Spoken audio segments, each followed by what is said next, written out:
Sometimes I can't help but wonder if American Christians know what it's like to believe in God. I know that's going to sound weirdly dismissive to a lot of people, but I'm guessing some of you know exactly what I mean.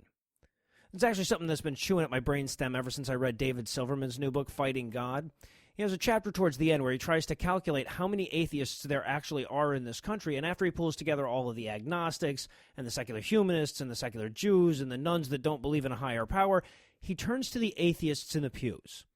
Now, obviously, we all know that they're there. Hell, a lot of you used to be one. These are the people that don't actually buy into the God exists portion of the religion, but still believe in the community building and the moral structures, or they just like the tradition, or they don't want to piss off their Catholic wife or their in-laws, or for whatever reason. Now, obviously, there's no way to directly count these people, but Silverman used an interesting metric to get started.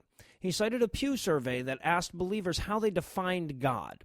Because let's face it, do you believe in God is damn near a meaningless question. Now, of course, you had on this survey a lot of people given the textbook divine creator who loves us and answers our prayers type of responses, but you also had a lot of the God is love or God is the sum total of our moral intuition type stuff. And I think it's safe to say that anybody who defines God in Chopri and Jabberwocky is at least leaning towards an atheist in the pews, right?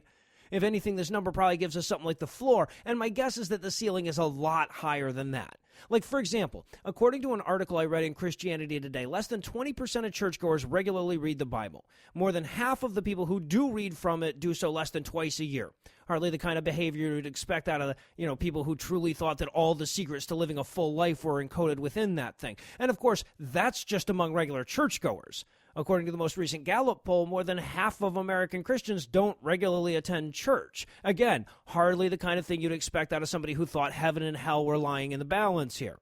Or I'll tell you what, let's take a specific teaching, right? The Catholics are against birth control. They're pretty clear about that one. No beating around the bush here. Fucking is for baby-making purposes only. And despite their unambiguous condemnation, despite the people who formally interpret the will of God Almighty explicitly teaching to the contrary, 98% of Catholic women in America have used it anyway.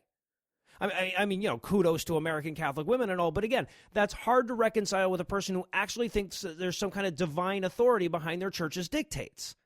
Now, I don't want to fall into a false dichotomy here or anything, because I think it's fair to say that there are varying levels of belief, and in a sense, even that aforementioned fallen woman who felt the touch of Satan's latex largely has a thing called God and largely believes in that thing. And there are certainly still Americans that believe every fucking letter of the Bible and only refrain from stoning their disobedient children to death because they'd get caught.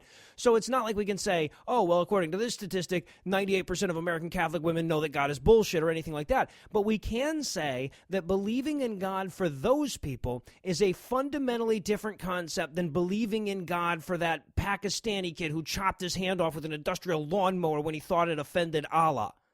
And that brings me back around to the original point. Do these people even know what it's like to truly believe in God? The way you believe in the sun or horses. To truly believe without doubt that there is a heaven waiting for you and it's all lubricated with virgins. To truly believe without doubt that the scorpion locusts are a real thing that's going to really happen. To truly believe without doubt that there is a God in heaven that loves you and the people of your faith to the exclusion of the rest of humanity. I mean, honestly, when these people, these toe in the water, ooh, I believe in God too, wink, wink, Christians, hear about like the religious people motivated by their religion to do shit, what do they think? That's a fair question. Are they automatically colored by their own tepid conviction and assume that those people are just like them?